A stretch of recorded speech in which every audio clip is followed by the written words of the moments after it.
आपण पाहताय करवीर निवासिनी live news channel.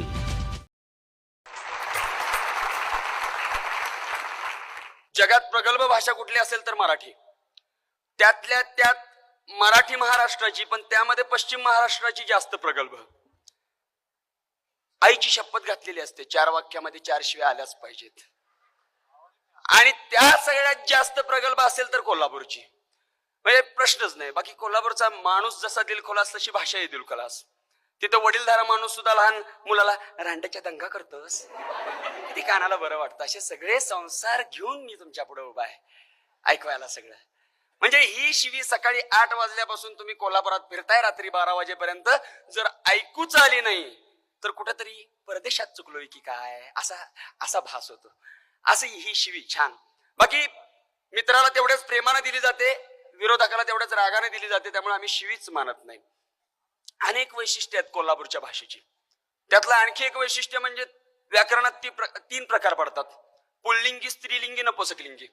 कोणत्याही पुल्लिंगी व्यक्तीला नपुसकलिंगी बनवायचं धाडस फक्त कोल्हापूरच्या भाषेत। कसं तर ते मांजर नपुसकलिंगी, ते कुत्र नपुसकलिंगी, तसं ते संत्या, ते आजा, ते सच्या सगळी नपुसकलिंगी। ती संत्या कुठे दिसले नाही? कुठे गेलतस? जेवलस? काय करायलायस? कसला उशीर लावतयस मराठा? लावतयस, करतयस, उठतयस, बसतयस, व्याकरणात कुठेही सापडणार नाही फक्त कोल्हापूरच्या भाषेत।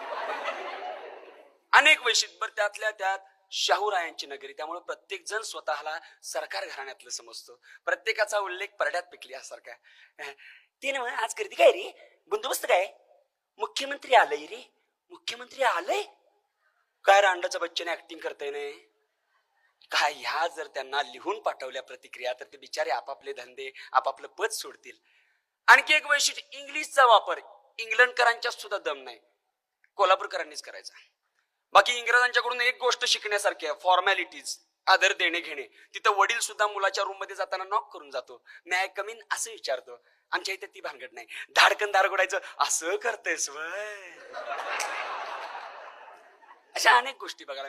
बरं, इंग्लिशचा वापर तर आमच्या इथं महालक्ष्मीचं मंदिर आहे छान, त्याच्या समोरच महाद्वार रोड आहे। पायी चालणाऱ्यांची संध्याकाळी गर्दी असते बरीचशी। श्रद्धाळू लोक महालक्ष्मीच्या दर्शनासाठी आलेले असतात, आमच्यासारखे तरुण लोक विविध दर्शनासाठी आलेले असतात। असा तो छान रोड, तिथं एखादा स्कूटरवाला शिरलाच, कुणाला धक्का लागलाच तर धक्का लागल्यावर भांडण होण्याची शक्यता असते। भांडण झाल्यावर शक्यता नाही, इंग्लिशचा वापर हमखास। एखाद्याला धक्का लागलाय, काय राव दिसतंय नाही, बघून चालवा की।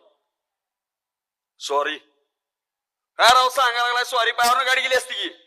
सॉरी की मग हा सांगायला लागला सॉरी, पायावर गाडी, पाय मोडला समजा भरून दिला। हिच्या आईला ह्याच्या सॉरी म्हटले ना, जा नाही रांड्या कानच करीन इंग्लिशचा।